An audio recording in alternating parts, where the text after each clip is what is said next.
श्रीमद्भागवत महापुराण नवम स्कंध अध्याय 3 महर्षि च्यवन और सुकन्या का चरित्र। राजा शर्याति का वंश। श्री सुखदेव जी कहते हैं, परीक्षित, मनुपुत्र राजा शर्याति वेदों का निष्ठावान विद्वान था। उसने अंगिरा गोत्र के ऋषियों के यज्ञ में दूसरे दिन का कर्म बतलाया था। उसकी एक कमललोचना कन्या थी, उसका नाम था सुकन्या।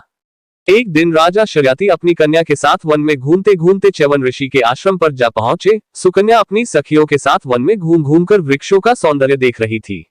उसने एक स्थान पर देखा कि 22 दीमकों की एकत्रित की हुई मिट्टी के छेद में से जुगनू की तरह दो ज्योतियां दिख रही हैं। देव की कुछ ऐसी ही प्रेरणा थी। सुकन्या ने बाल सुलभ चपलता से एक कांटे के द्वारा उन ज्योतियों को बे दिया। इससे उनमें से बहुत सा खून बह चला। उसी समय राजा शर्याति के सैनिकों का मलमूत्र रुक गया।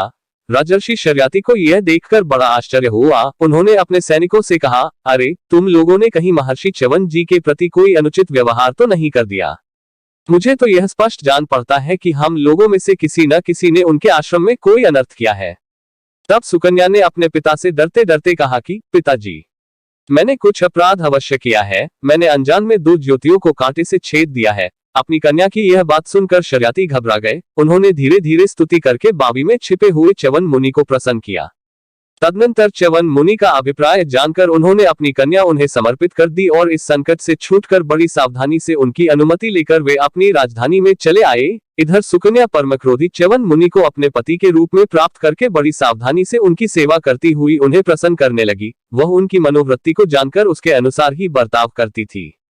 कुछ समय बीत जाने पर उनके आश्रम पर दोनों अश्विनी कुमार आए। च्यवन मुनि ने उनका यथोचित सत्कार किया और कहा कि आप दोनों समर्थ हैं, इसलिए मुझे युवा अवस्था प्रदान कीजिए। मेरा रूप एवं अवस्था ऐसी कर दीजिए जिसे युवती स्त्रियां चाहती हैं। मैं जानता हूं कि आप लोग सोमपान के अधिकारी नहीं हैं, फिर भी मैं आपको यज्ञ में सोमरस का भाग दूंगा। वैद्य शिरोमणि अश्विनी कुमारों ने महर्षि च्यवन का अभिनंदन करके कहा, ठीक है, और इसके बाद उनसे कहा कि यह सिद्धों के द्वारा बनाया हुआ कुंड है, आप इसमें स्नान कीजिए। च्यवन मुनि के शरीर को बुढ़ापे ने घेर रखा था। सब ओर नसें दिख रही थी। झुर्रियां पड़ जाने एवं बाल पक जाने के कारण वे देखने में बहुत भद्दे लगते थे। अश्विनी कुमारों ने उन्हें अपने साथ लेकर कुंड में प्रवेश किया।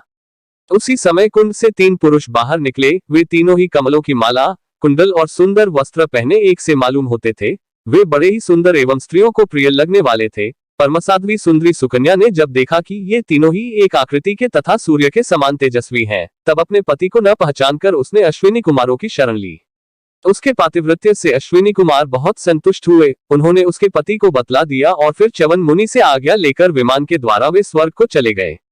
कुछ समय के बाद यज्ञ करने की इच्छा से राजा शर्याति च्यवन मुनि के आश्रम पर आए। वहां उन्होंने देखा कि उनकी कन्या सुकन्या के पास एक सूर्य के समान तेजस्वी पुरुष बैठा हुआ है। सुकन्या ने उनके चरणों की वंदना की। शर्याति ने उसे आशीर्वाद नहीं दिया और कुछ अप्रसन्न से होकर बोले, दुष्टे, यह तूने क्या किया? क्या तूने सबके वंदनीय च्यवन मुनि को धोखा दे दिया? अवश्य ही तूने उनको बुरा और अपने काम का न समझकर छोड़ दिया और अब तू इस राह चलते जार पुरुष की सेवा कर रही है। तेरा जन्म तो बड़े ऊंचे कुल में हुआ था, यह उल्टी बुद्धि तुझे कैसे प्राप्त हुई? तेरा यह व्यवहार तो कुल में कलंक लगाने वाला है। अरे राम राम, तो निर्लज होकर जार पुरुष की सेवा कर रही है और इस प्रकार अपने पिता और पति दोनों के वंश को घोर नरक में ले जा रही है। राजा शर्याति के इस प्रकार कहने पर पवित्र मुस्कान वाली सुकन्या ने मुस्कुराकर कहा, पिताजी, ये आपके जमाता स्वयं भृगुनंदन महर्षि च्यवन ही है। इसके बाद उसने अपने पिता से महर्षि च्यवन के यौवन और सौंदर्य की प्राप्ति का सारा वृतांत कह सुनाया। वह सब सुनकर राजा शर्याति अत्यंत विस्मित हुए। उन्होंने बड़े प्रेम से अपनी पुत्री को गले से लगा लिया।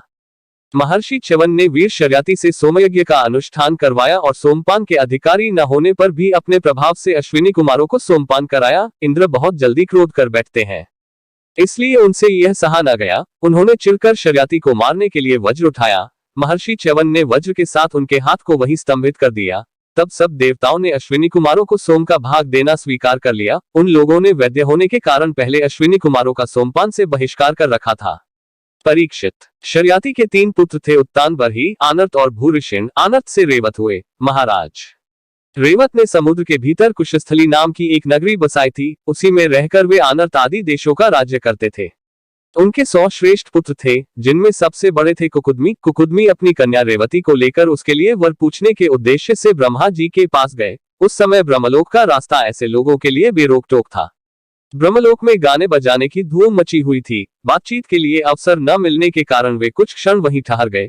उत्सव के अंत में ब्रह्मा जी को नमस्कार करके उन्होंने अपना अभिप्राय निवेदन किया। उनकी बात सुनकर भगवान ब्रह्मा जी ने हंसकर उनसे कहा, महाराज, तुमने अपने मन में जिन लोगों के विषय में सोच रखा था वे सब तो काल के गाल में चले गए। अब उनके पुत्र पौत्र अथवा नातियों की तो बात ही क्या है, गोत्रों के नाम भी नहीं सुनाई पड़ते। इस बीच में 27 चतुर्युगी का समय बीत चुका है, इसलिए तुम जाओ। इस समय भगवान नारायण के अंशावतार महाबली बलदेव जी पृथ्वी पर विद्यमान है।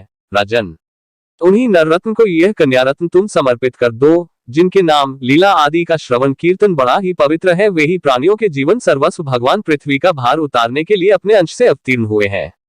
राजा कुकुदमी ने ब्रह्मा जी का यह आदेश प्राप्त करके उनके चरणों की वंदना की और अपने नगर में चले आए। उनके वंशजों ने यक्षों के भय से वह नगरी छोड़ दी थी और जहां तहां यूं ही निवास कर रहे थे।